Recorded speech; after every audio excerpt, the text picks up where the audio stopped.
जून 2024 के लिए अगर आप लोग पेड बैच को ज्वाइन करना चाहते हो तो आपके लिए बिल्कुल लाइव क्लासेस प्लस एनटीए की जो अपडेटेड पैटर्न होगा, सिलेबस होगा, उसके साथ में लेके आऊंगी। साथ ही साथ पुरानी सारी रिकॉर्डिंग क्लासेस आप लोगों को यहाँ पर मिलेगी।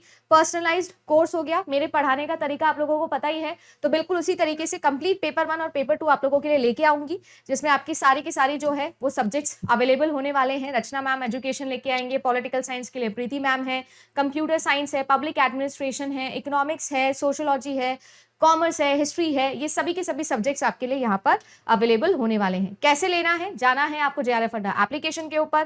प्राइस क्या है, अभी की प्राइस सबसे नॉमिनल प्राइस है, कोड लगाना नहीं भूलेंगे, ये कोड आप लोगों को लगाना है।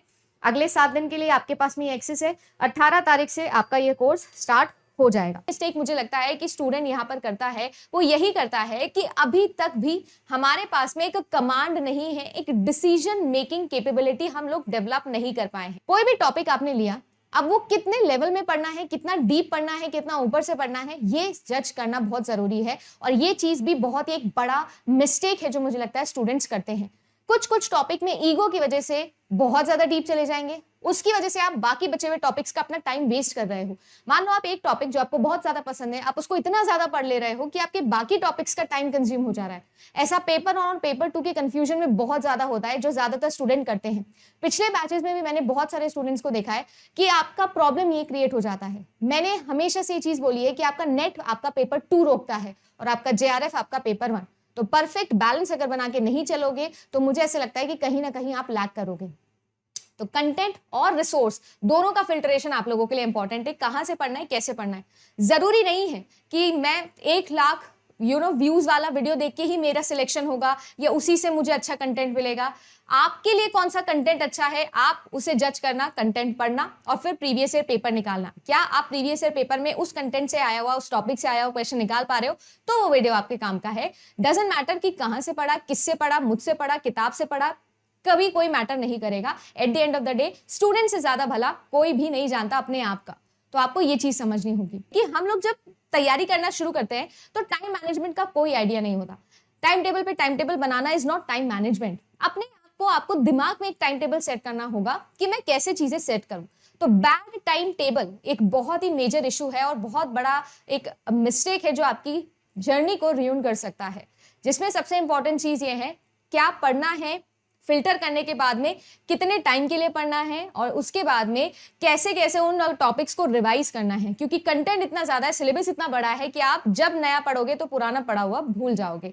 तो ये जो चीज है, इसमें मैनेज करना टाइम बहुत ज्यादा जरूरी है। और मुझे लगता है कि इसीलिए आप लोगों के लिए कोचिंग्स होती हैं, ट्यूशंस होते हैं, यूट्यूब क्लासेस होती है। यानी कहीं ना कहीं जब आप एक गाइडेड मीडियम के अंदर पढ़ते हो तो ये चीजें आपके लिए नुकसानदेह नहीं होती। पर ऐसा नहीं है, अगर आप सेल्फ स्टडी के तौर पर भी ये चीज कर सकते हो तो आपको किसी और की जरूरत नहीं है। जैसे मुझे सेल्फ स्टडी बहुत पसंद है और जो मेरा एक्सपीरियंस है वही मैं अपने बैचेस में लेके आने की कोशिश करती हूँ कि जरूरी नहीं है कि आपने कोई पेड बैच ले लिया तो आपका सिलेक्शन हो जाएगा।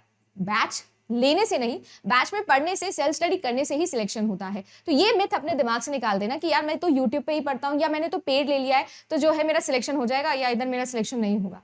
ऐसा मिथ आपके दिमाग से निकाल दीजिएगा। तो टाइम मैनेजमेंट जरूरी है और टाइम मैनेजमेंट पे मैं ये नहीं कह रही हूँ कि कितना घंटे पढ़ना है, ये कोई नहीं बता सकता है, राइट। आपको बस ये देखना है कि मुझे पेपर 1 कितने टाइम के लिए पढ़ना है, एक दिन में मैं कितना पढ़ रहा हूँ, पेपर 2 मुझे कितने टाइम के लिए पढ़ना है, एक दिन में क्या हो रहा है। और ऐसे करते करते अगर मैं 6 महीने पढ़ाई करूंगा तो कितना कोर्स हो जाएगा। क्योंकि हमारा एग्जाम हम एक्सपेक्ट करते हैं कि 6 महीने की साइकिल में दोबारा रिपीट होगा। इन सबके साथ में जो सबसे इंपॉर्टेंट मिस्टेक मैं यहां पर आपको बताऊंगी वो है लैक ऑफ कंसिस्टेंसी। मुझे ऐसा लगता है डजंट मैटर आपने बैच ज्वाइन किया हो, यूट्यूब पे फ्री ऑफ कॉस्ट पढ़ रहे हो, सेल्फ स्टडी कर रहे हो, कुछ भी कर रहे हो, ये कंसिस्टेंसी अगर आपकी लाइफ में नहीं है तो आपकी लाइफ रून ही होती है। ये जर्नी जो है, कोई भी प्रिपरेशन जब आप करते हो, नॉट नेसेसरीली यूजीसी नेट, किसी भी लेवल पे आप करते हो, कंसिस्टेंट अगर आप नहीं हो तो आपसे साथ में जो तैयारी कर रहा है ना वो आपसे आगे निकलने वाला है।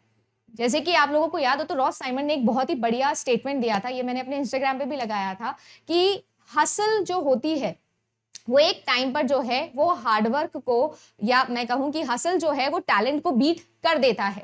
दैट मीन्स कि जो टैलेंटेड आदमी है, जिसको लगता है कि वो इंटेलिजेंट है, वो स्मार्ट है, वो अगर मेहनत ना करे तो वो पीछे छोड़ा जा सकता है। सो इसीलिए कहते हैं कि talent beats hustle, it is not very much possible. Hustle will actually beat talent if you will not hustle. ये ऐसा उन्होंने बोला था। मतलब इसका यही है कि अगर आप अपने दिमाग का इस्तेमाल ही नहीं करोगे तो आपके दिमाग को कई पीछे छोड़ने वाले लोग आपके सामने खड़े होंगे। तो अगर कंसिस्टेंसी आपकी लाइफ में नहीं है तो मुझे ऐसा लगता है कि एक बहुत ही बड़ा मेजर इशू है जो आपके साथ यहाँ पर अराइज होने वाला है, क्योंकि यूजीसी नेट एग्जामिनेशन एक अकेडमिक एग्जामिनेशन है, बाकी सभी गवर्नमेंट एग्जामिनेशन से अलग एग्जामिनेशन है। कट ऑफ भी बहुत अच्छा जाता है, पेपर के लेवल ऑफ क्वेश्चन अच्छे हैं, तैयारी आपको अलग लेवल की चाहिए, थोड़ा एलीट क्लास है तो आपको वैसे ही पढ़ना होगा। अगर आप अभी भी सर्च करोगे हमारे देश के टॉप 10 मोस्ट डिफिकल्ट एग्जामिनेशन में से एक एग्जामिनेशन है आपका नेट एग्जामिनेशन, तो इसके ऊपर जरूर ध्यान दीजिएगा। अपना वाई ढूंढो, अपना हाउ ढूंढो और काम लग जाओ, go with the flow, enjoy करो इस प्रोसेस को, क्योंकि आप आज जो हो आप उससे बहुत बेटर होने वाले हो। अगर आपने नेट का पूरा सिलेबस पढ़ लिया है तो 6 महीने बाद एक डिफरेंट पर्सन आप होने वाले हो। So good luck. मिलते हैं आप लोगों से इसी तरीके के नए कंटेंट के साथ में, कुछ और इंपॉर्टेंट बातें जो आप लोगों से मुझे शेयर करनी है। इसके अलावा जितने भी बच्चे हैं जिन्होंने अभी तक JRF अड्डा ऐप को डाउनलोड नहीं किया है वो ऐप को डाउनलोड करेंगे। साथ ही साथ अगर आप हमारे पेड बैच में आना चाहते हो तो एटम बैच आप लोगों के लिए लाइव है। आप सभी लोग जो है वो आपके सारे के सारे नंबर्स पे कॉल कर सकते हो जो आप लोगों के सामने स्क्रीन पर भी आ जाएंगे।